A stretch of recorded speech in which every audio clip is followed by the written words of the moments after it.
لله القائل أعوذ بالله من الشيطان الرجيم في قلوبهم مرض فزادهم الله مرضا ولهم عذاب أليم بما كانوا يكذبون أشهد أن لا إله إلا الله وحده لا شريك له وأشهد أن محمدا عبده ورسوله خاتم الأنبياء والمرسلين اللهم صل وسلم على محمد وعلى آله وأصحابه أجمعين أما بعد فيا عباد الله اتقوا الله حق تقاته ولا تموتن إلا وأنتم مسلمون صدق الله العظيم Ma'asyiral muslimin rahimakumullah. Rasulullah sallallahu alaihi wasallam bersabda dalam hadis beliau, An Ibnu Umar radhiyallahu anhu maqal qala Rasulullah sallallahu alaihi wasallam la tuqsirul kalam bi ghairi dzikrillah wa inna kasratal kalam bi ghairi dzikrillah ta'ala kaswatul lil qalb wa inna ab'adan nas minallahil qalbul qas. Dari Ibnu Umar radhiyallahu anhu ia berkata, Rasulullah sallallahu alaihi wasallam bersabda, janganlah memperbanyak percakapan selain berzikir kepada Allah Subhanahu wa taala. Maka sesungguhnya banyak berbicara selain daripada berzikir kepada Allah itu akan menyebabkan hati seseorang menjadi keras, dan sesungguhnya sejauh-jauh manusia dari Allah Subhanahu wa taala adalah mereka yang berhati keras. Hadis riwayat Tirmizi. Jemaah Jumat rahimakumullah, perubahan besar yang terjadi pada struktur masyarakat dunia dewasa ini mempunyai dampak yang besar terhadap gaya hidup dan perilaku umat manusia. Perubahan itu telah melahirkan pola dan gaya hidup yang serba ikut-ikutan, materialistis, individualistis, dan metropolis. Pola dan gaya hidup semacam itu mendorong setiap individu untuk berkompetisi meraup materi sebanyak-banyaknya. Karena ukuran keberhasilan dan kesuksesan seseorang saat ini telah bergeser, yaitu bertumpu pada sejauh mana ia mampu mengumpulkan materi. Pola hidup semacam inilah yang kemudian melahirkan sikap rakus harta serta mengesampingkan keadilan dan kebenaran, serta meremehkan nilai-nilai agama. Karena itu seringkali ketika telah mendapatkan materi yang banyak, dia jauh dari kedamaian, jiwanya hampa, hatinya gelisah seperti apa kata orang.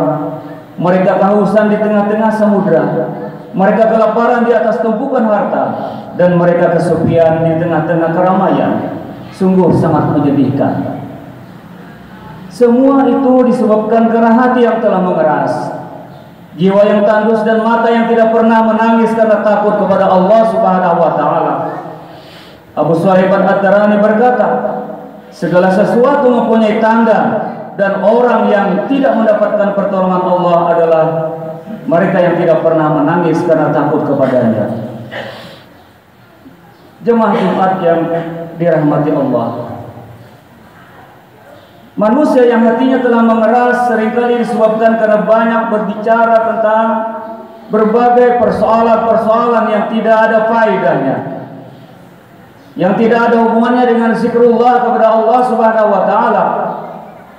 Oleh karena itu orang yang beriman hendaklah selalu membasahi bibirnya dengan zikrullah atau berbicara tentang kemaslahatan umat yang dapat memberikan faedah dalam meningkatkan keimanan dan ketakwaan kepada Allah Subhanahu wa taala. Seseorang yang hatinya telah mengeras, maka ia tidak mudah menerima nasihat orang lain. Dia merasa tidak perlu mendengar nasihat orang lain. Dia merasa cukup dengan dirinya sendiri, tak perlu bantuan orang lain, sehingga terpancarlah kesombongan dalam dirinya. Hati yang keras selalu mendorong untuk berbuat maksiat dan kejahatan. Merasa berat untuk berzikir atau membaca Al-Quran dengan sebaik hati dan sangat malas untuk melaksanakan kewajiban agama. Jemaah Jumat yang berbahagia, Ibnu Taimiyah ketika berbicara tentang hati, beliau menyebutkan terdapat 5 sumber penyakit hati. Yang pertama, apa yang disebut dengan kasratul kulata fi syarri, terlalu banyak bergaul dalam keburukan dan kemaksiatan. Pada hakikatnya hati manusia itu adalah bersih dan suci. Kemudian sang iblis yang telah bersumpah di hadapan Allah Subhanahu wa taala untuk menyesatkan manusia dengan menggoda hati manusia, dan ia berusaha menutupi fitrah yang suci yang ada pada hati manusia dengan tutupan hawa nafsu, dengan syahwat, tamak, cinta dunia dan sebagainya. Apabila hatinya telah tergoda dan matanya telah tertutup dengan bayangan kelezatan, hawa nafsu dan syahwat, maka ketika itu manusia akan melupakan Tuhannya, dan dia tidak akan berani berbuat maksiat yang mengakibatkan satu titik hitam yang akan menutupi kesucian hati manusia itu. Setiap kemaksiatan yang dilakukan oleh manusia telah turut memperkeruh hatinya, sehingga apabila seseorang telah terbiasa melakukan kemaksiatan, maka akan semakin keruhlah hatinya. Imam Al-Ghazali menyebutkan hati itu sebagai sebuah kaca. Kemaksiatan itu adalah debu yang menempel pada kaca yang dapat menghalangi orang yang akan berkaca. Sehingga semakin banyak debu yang menempel pada kaca, maka semakin menghalangi orang untuk berkaca. Demikian juga hadirin dengan pergaulan manusia.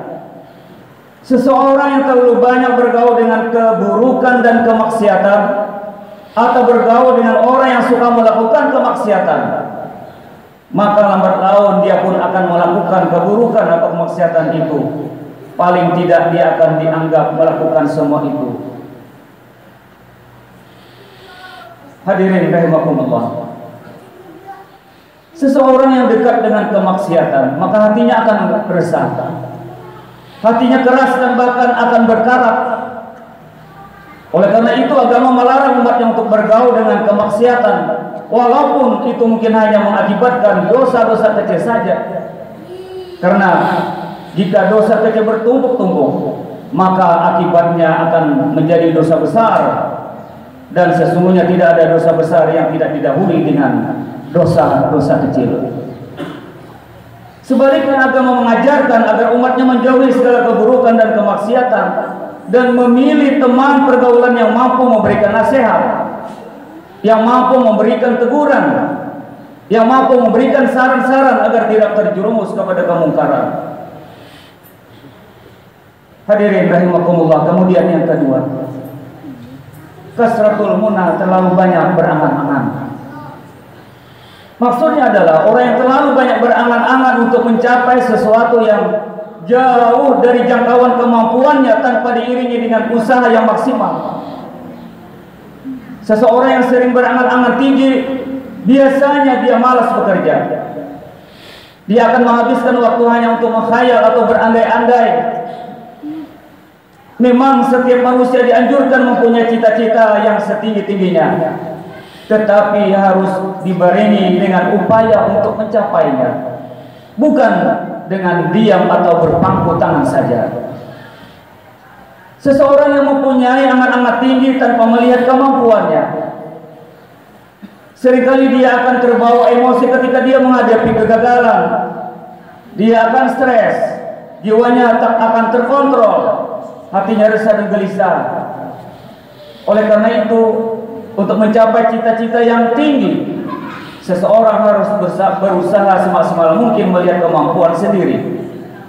Kalau sudah berusaha, maka tinggallah bertawakal kepada Allah. Serahkan semuanya kepada ketentuan Allah. Kemudian kita syukuri apa yang Allah berikan kepada kita, dan kita yakini inilah yang terbaik untuk kita.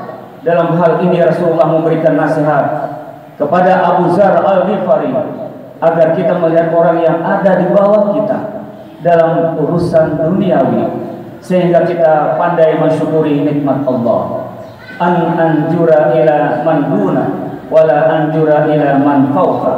Aku diperintahkan supaya selalu melihat orang-orang yang berada di bawahku, dan aku dilarang agar jangan melihat orang-orang yang berada di atasku dalam urusan dunia. Hadis riwayat Ahmad. Hadirin rahimakumullah. Yang ketiga, ta'alluq bi ghairillah, berkomunikasi dengan selain Allah.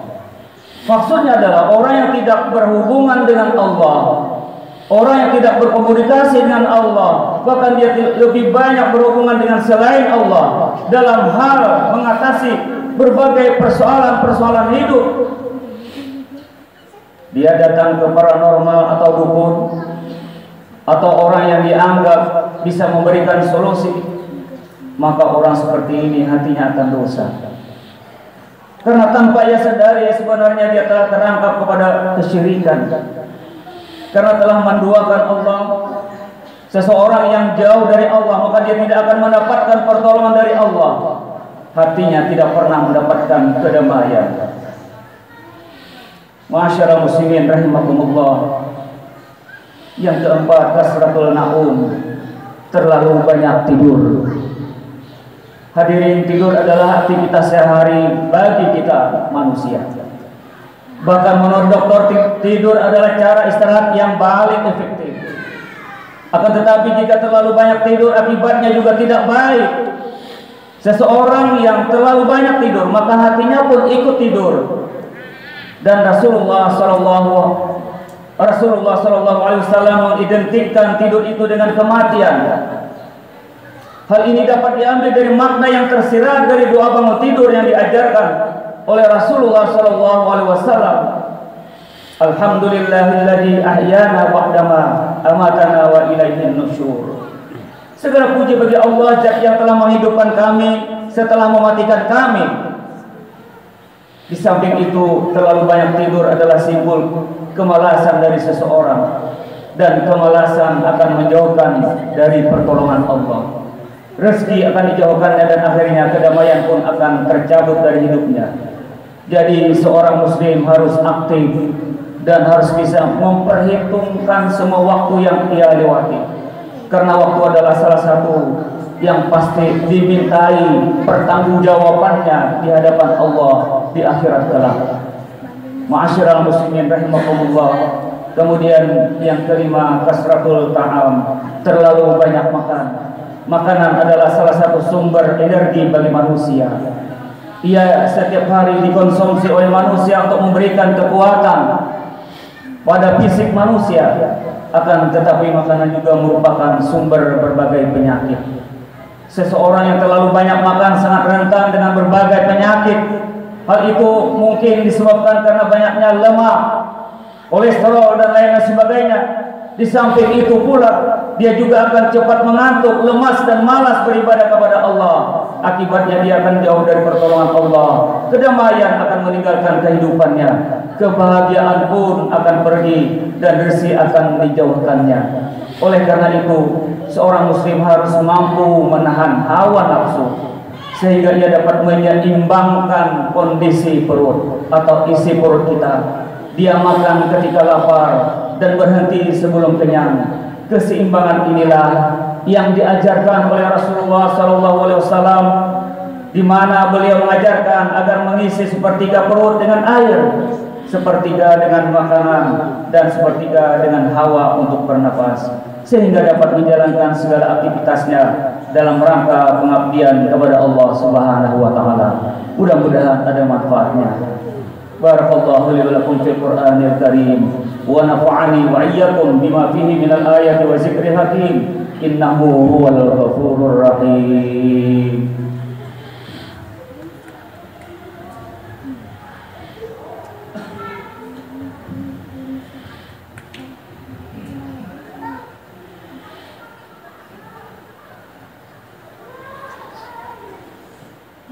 Alhamdulillah Rabbil Alamin, hamdan na'imin, hamdan syakirin, hamdan yuwafi ni'amah wa yukafi mazidah.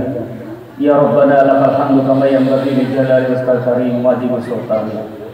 Wassalatu wassalamu ala asyrafil anbiya'i wal mursalin wa ala alihi wa sahbihi ajma'in. Wa qala Allah ta'ala fi kitabihil karim, a'udzu billahi minasy syaithanir rajim. Innallaha wa malaikatahu yusholluna 'alan nabi. Ya ayyuhalladzina amanu shallu 'alaihi wa sallimu taslima. Allahumma fir lil muslimin wal muslimat wal mu'minin wal mu'minat al ahya'i minhum wal amwat innaka sami'un qaribun mujibud da'wat ya qadir hajat bi rahmatika ya arhamar rahimin.